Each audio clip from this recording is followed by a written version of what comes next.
right, welcome back. What we're doing today is we have got our thumbnails.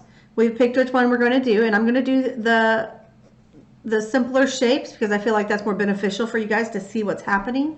And then from there, we are going to now take our thumbnail and draw it onto our final paper, which is 12 inches by 16 inches. That's the size that it's supposed to be. So to do this, I have to have a reference in front of me. And notice I did take my reference and I did convert it to black and white. Now, in the original photo, you can see lots more color in here. So I'm going to go back and look at that photo to get the details here. I don't want this to be solid black. That is empty, void, negative space. That's not pretty and it's not fun to shade and add value to. So this photo is a little dark, but we'll go back and we'll edit this section right here. We won't make it that dark, okay? And that's just the limitations of technology. This is a color print. It's not as good, but we have the original photo to use. I'm going to do this all on high speed because it takes a long time. So pay attention to the things as you're going through it. Watch how I adjust and erase and adjust to get the shapes. I'm going to start off by starting off very simply. I'm going to look at the big forms first. I'm going to do a gesture type drawing on here. Then I'm going to go in and start refining and erasing and adding details to the drawing. I'm even going to look to where my light is. So here's my light source was coming from the top, which a lot of yours will. They can either come from a window or whatnot. But here's my light source. I'm going to start adding markers for those as well. That'll help me when I get to the value part. So again, high speed, stop, pause, rewind. Those are all things that'll help you. This photo will always be next to me. I just can't get it in the frame while I'm drawing.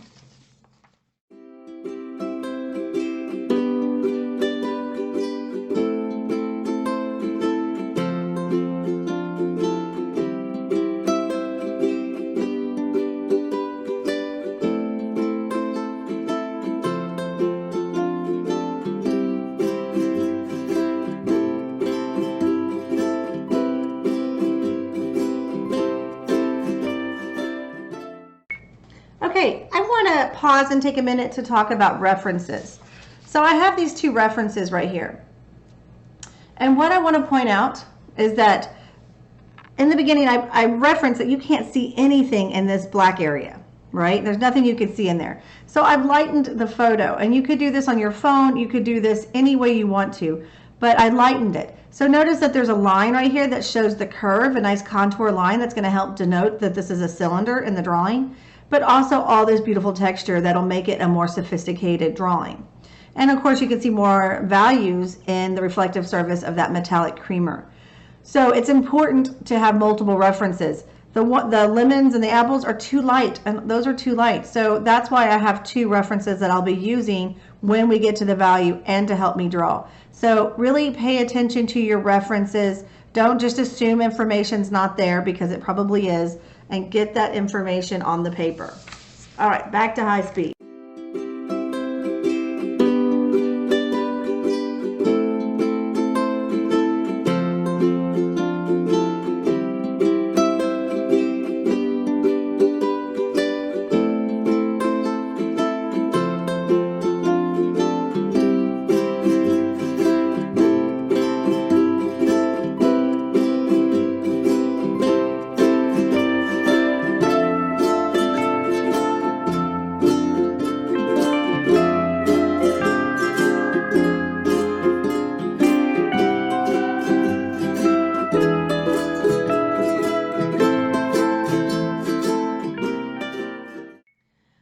Some things to point out.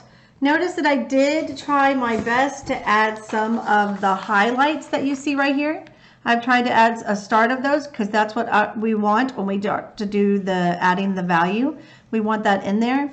I added the curve, which is hard to see on the video, but it's there in the photo. You can see the curves going in here that make up the cylinder. I have the egg shape over here. Notice that I have 3 shadows for everything.